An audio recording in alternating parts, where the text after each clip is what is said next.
Hello, welcome to Journey Season 2. And I am your host, Bola Oyediram. But guess what? On today's Journey Season 2 segment, we will be looking at something quite special. Actually, something very special. And what we're looking at is the testimonies. Testimonies from Journey Season 1.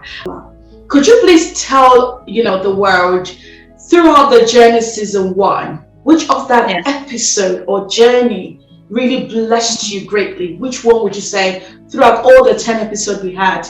This was it for me. This was what, this was the particular journey or episode I felt, really great, really blessed me greatly. The episode talking about widowhood. Season 1, the one that says people who feel dejected.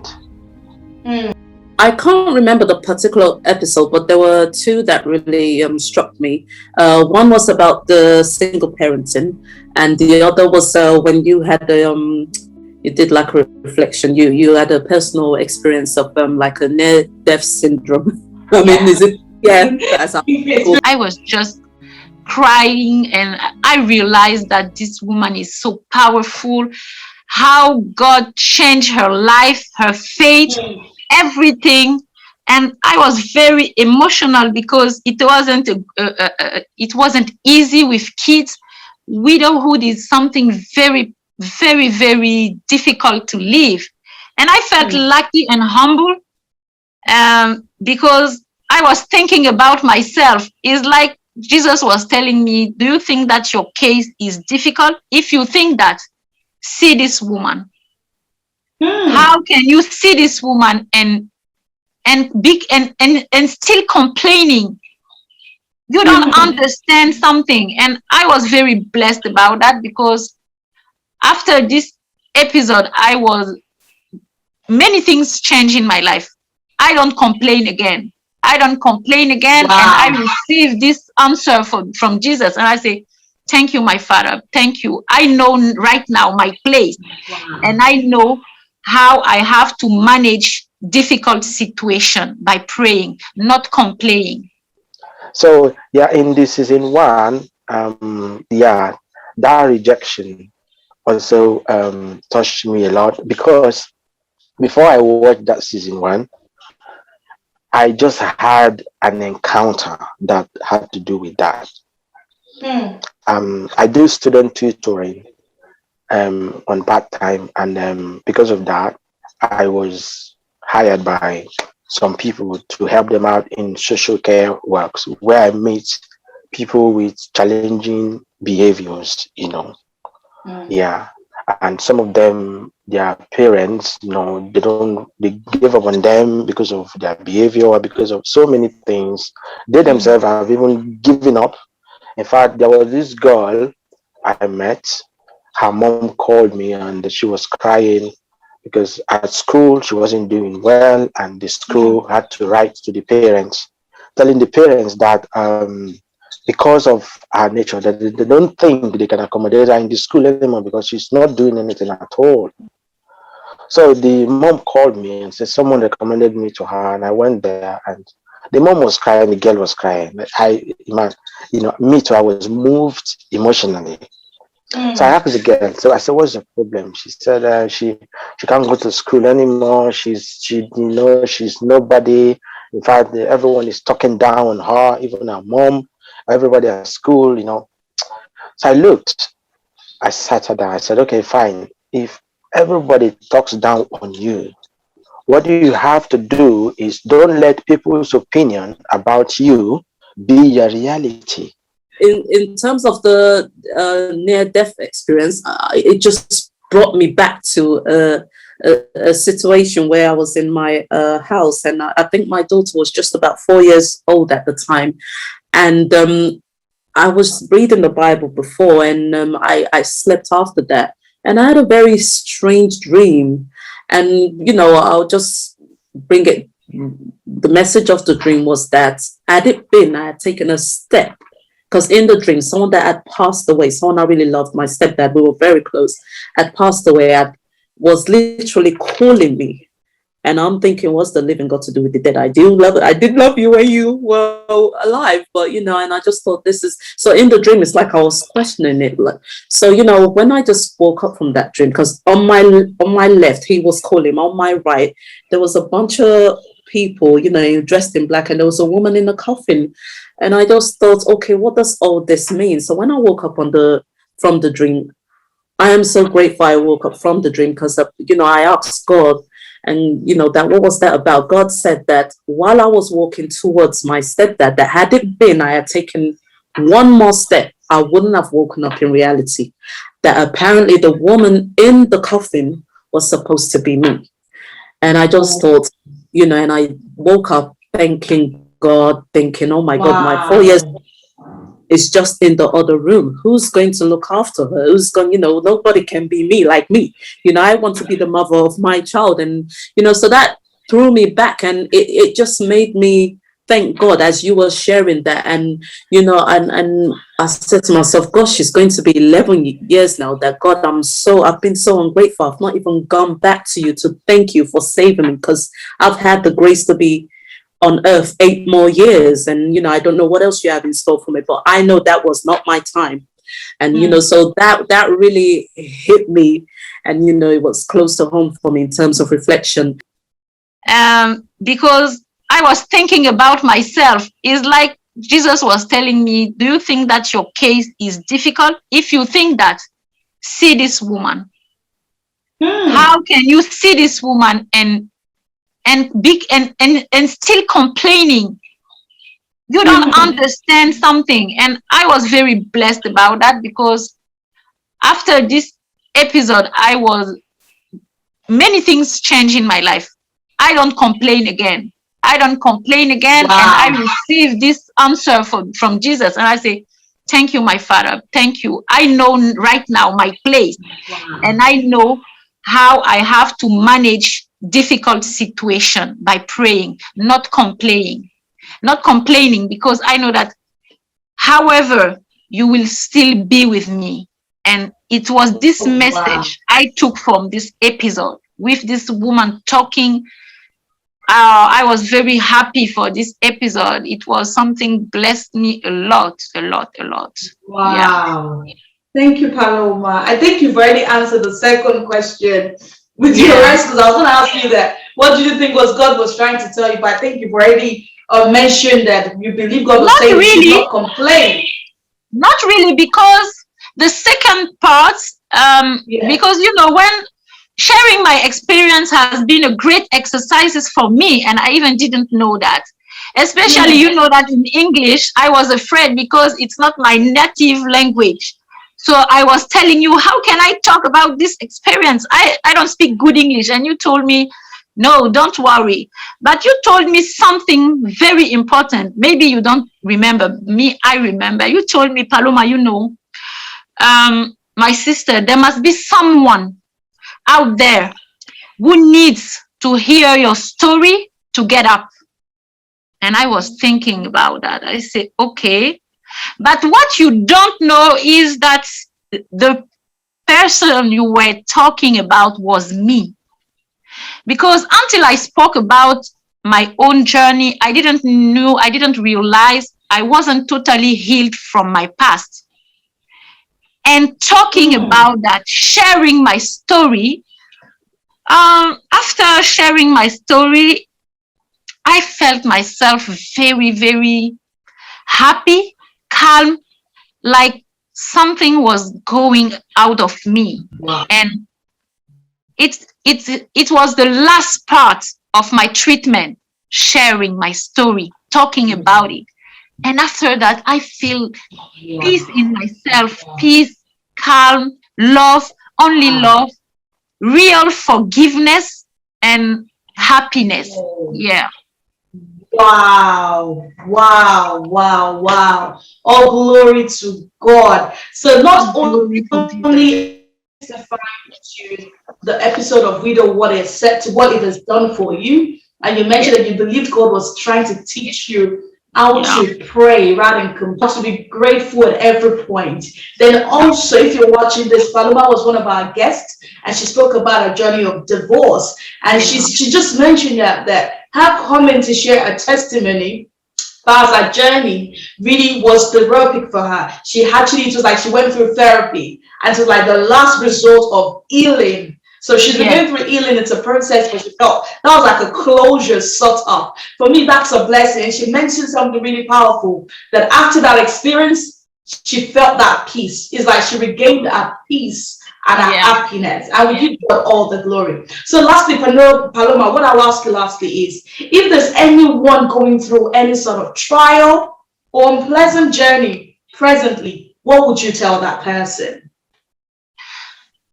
First of all, I will say that what I learned is that you will always have people more affected than you, and you will find people less affected than you by the life. But at the end of the day, what will make the difference is your own relationship with God, is your faith. This is what I learned. I don't have any plan for my future. They say you have to have 3 plans: plan A, plan B, plan C. And I say that after sharing my story, I don't have any plan. My only plan is Jesus. Wow. And when I saw all the episode, I remember, I said, every woman coming to share her own story, even having the courage to come and talk on Instagram, this is God's grace. It's not about you. It's not about me. It's not about her. It's about sharing the story and increasing our faith, giving us more power. And I realized that even you have something in your mind, remember that Jesus loves you more. Because they didn't create you, God created you. So even if you might have misbehaved in one way or the other, it doesn't mean the world has ended there, because it was a total rejection.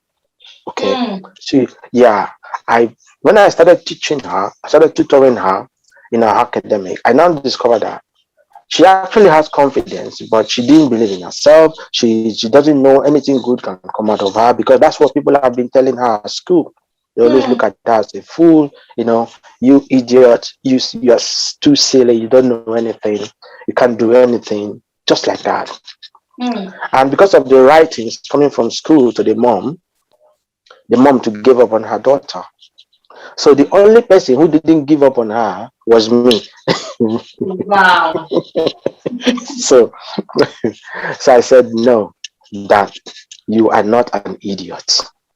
You are a reasonable, intelligent, clever, courageous, confident, and everything you can think about. So when did the girl ask me, the girl said, are you really sure of what you are saying, or just want to make me happy? I said, well, we will find out later. Guess what? Last month, this thing started last year to 2020, I think January or February. So this year, last month, the mom called me that the girl who is like this that I'm telling you has been given scholarship by University of Cambridge. Wow. Because they wrote an exam in their school and only her passed the exam. Wow. I even have the mom's phone number. I can give it to you. Call her and you ask her. That's fine. But I'll stop you there, Brother Fidel. So because I remember the Pacific episode that really spoke about rejection, which was divorce. I remember we had 2 sides of that. We had the divorce episode, spoke about rejection a lot. We had part 1 and part 2, and I remember the miscarriage one as well. The person that came on board talk about feeling rejected by God, at some point. And thank you so much. But I think one thing that I am so grateful for from this testimony is that even though you heard it, you had the encounter, it was like the episode strengthened your outlook to what rejection is all about. And from Yes, that, we're it able to does. pass it on to even a third party that Third had party, no yeah. idea about what journey is all about or what is going on journey. And for us, that is a blessing. Wow, what a testimony. And congratulations to that girl and her family. Thank you so Yeah. much. The next question I will ask you is, if you look into your life right now, Brother Fidel, till this very moment, or should I say, look into your life from the day you probably, were conscious about who you are to this very moment, who would you say God is to you in a sentence? He's my number one pilot. Wow. And why did Yeah. you say that? You know, if you have a boat, because life is movement. Let me say that. That I mean dynamic. Life is dynamic. And if something dynamic is moving, whenever you want to move, Yeah. it must be through something. Okay. And if you are moving, you need a direction. Yeah. Because you can't stand up and say, I'm going somewhere and you don't know where you are going to. Mm. You must have a place in mind. Yeah. Now, as you are going, you need a direction. So Yeah. the pilot is God. Because I don't actually know how to navigate there. But I think he does. He does the navigation. And Amazing. sorry to use that because I'm an engineer, okay? So I always think, and I did aerospace engineering. So I think of the plane, I think of the pilot who's the number one in the plane, who knows how everything works in the plane, and who gives information to the other people. So that's how God is to me. He's the pilot. Wow. Wow. And the Yeah, Lord keep giving us directions in ways to go. exactly. I am Yeah, blessed. May He continually be our pilots indeed. amen. In His name. And lastly, what I would ask you, Brother Fidel, if there's anyone going through any sort of trial right now, what would be your advice to them as a child of God? Okay. Challenges have different forms. So if people are going through any challenges, Yeah. sometimes I look at it as not being a challenge, but it's something that, like the Bible says, my people are destroyed for lack of knowledge. Yeah. It could be that there's a knowledge that you're supposed to have that you didn't have. So that's going to be a very big challenge for you. You know, I met someone who was looking for something, in the academic world, and she met the right person and got the right information, and that saved her worriness. Because you see, life is not just the way you look at it. Okay. Yeah, from this spiritual point of view, I tell people that life is spiritual. Okay. Yeah, so if you're living in the physical world, you also know that life is spiritual. You can be able to solve a lot of problems. Then knowledge, like why I mentioned knowledge is because knowledge is very important. Now, something that may be a challenge to you, Brother Fidel, may not be a challenge to Brother John, because probably Brother John knows it, but Brother Fidel doesn't know it. So what I can also say is, it doesn't matter the type of challenge you are going through. Number one, sit down, compose yourself, comport yourself. Don't let fear overwhelm you. Don't let weariness overwhelm you. But if you have a challenge or you have something that this is a big challenge in my life. Yeah. Number one, remove fear, remove everything from you. Start from God. Pray about it. From the Christian point of view. Yeah. Jesus said, those who are in challenge, come unto me, all ye that are labored and heavy laden, and I will give you rest. You see, so Jesus gives us rest. He gives us, he takes our load from us. So number one, I would say, take it to God first, because it's not about you, it's about Him. Okay. When you take it up to God, then start from there to solving it. And the other one was about single parenting, and even though I'm a married woman, and Pastor Shola Olutola, so she was sharing the experience, what it was like raising children, especially from those early foundation years, and I thought I was doing a good job, you know what I mean? Like, I have a lot to learn, you know. So I think we all did. It's like a schooling. She schooled us. Those first 2 years are really crucial, even if you can, up to 3 years, because she said something that it's important to, to nurse them and get them to the stage where they can even utter words and tell you if something had gone wrong in nursery, or that they can tell you, this happened. We don't pray for anything bad to go, to happen, but we have to try and be there to the stage where they can actually say one or two things. And I just thought that, goodness, I have to I have to buckle up, and and I'm really glad for that episode, because a lot of times if you have friends where your life journey is a little bit different to them, like at the time I knew I was going to study, so I had just finished doing a work contract, and I didn't want to really go into work. I wanted to study. So I then had friends that were giving birth and all of that, and they didn't even wait till 6 months. They were back to work. And, so one of them said something like, all our friends, within 6 months, they get back to work. Me, my child was just 9.5 months, and I wasn't trying to get back to work. Now, I really wanted, I believe those first year and a half at least is important. And, so I almost felt guilty for not going back to work. So, yes, I was now, when I spoke to my husband said, listen, that's their family setting. That's what works for them. Me and you, we have our own setting. If you keep following other people's setting, or if you easily influence, you won't know what you're doing. You need to have a mind of your own. You need to follow your spirit. And, so that's how I was able to bounce back from that thought. And I just thought, okay, that's true. We're not all on the same track in life. No, so when I now heard her, Pastor Lola, Pastor Shade Olutola. Pastor Shade, forgive me. So yeah.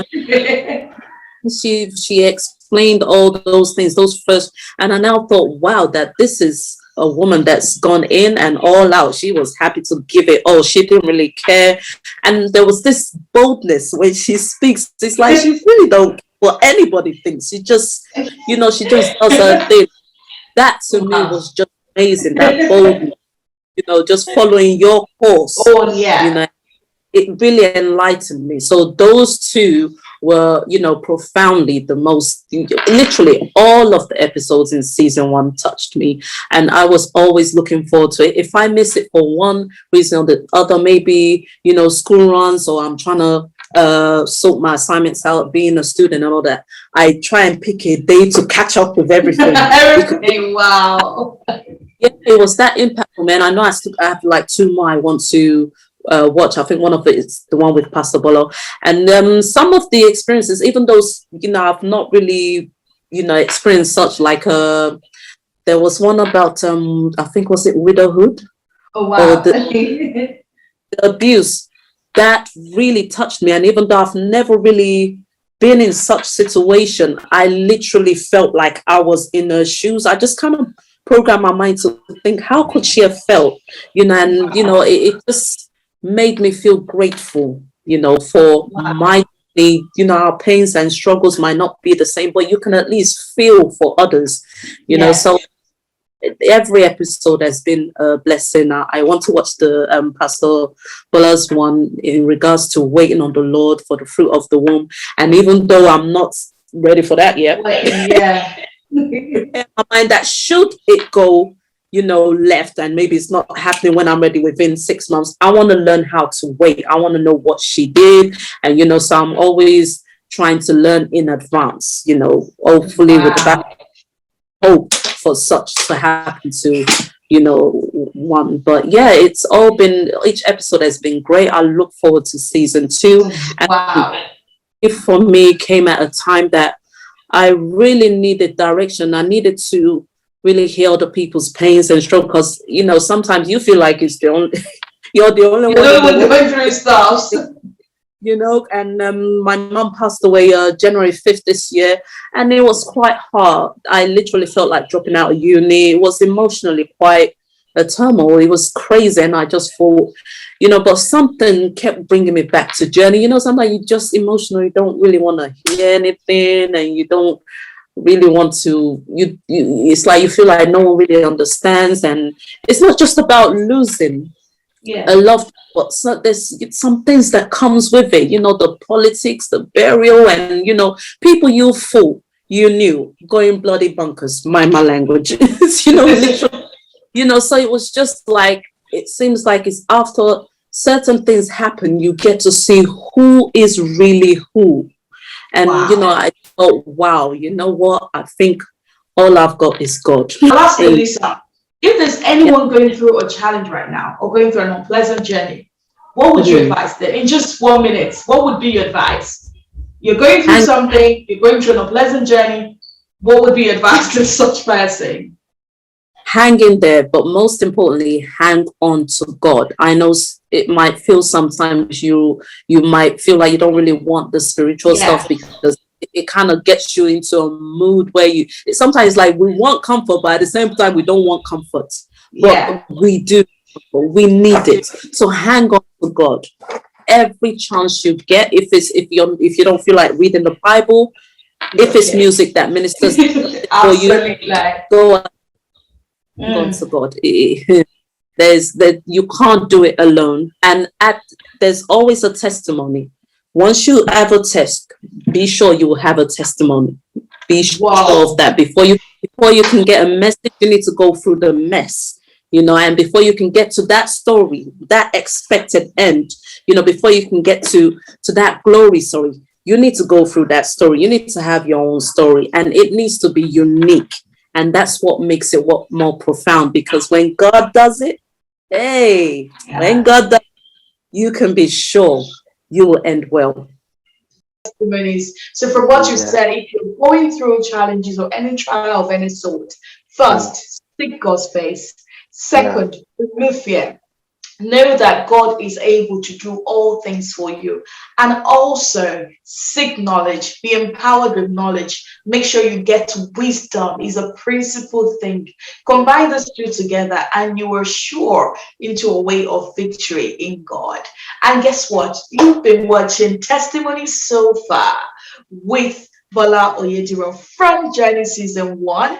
And what is Journey? Journey is the place where we highlight our trials in life and, of course, our victories in God. Thank you so much for coming to Wonderful Woman Ministries. We are so blessed. And I pray that the Lord will continue to make your light shine bright, because I know that a light is useless without its shyness or brightness. So you will continue to shine, touch more lives, and I pray that even your life itself will be to the glory. So, guys, you're probably wondering, yes, this is another part of Testimony so far from Journey Season 1. Just before we show you Season 2, we wanted to enjoy what actually went down during Journey Season 1. God bless you. Have a great day. Bye for now.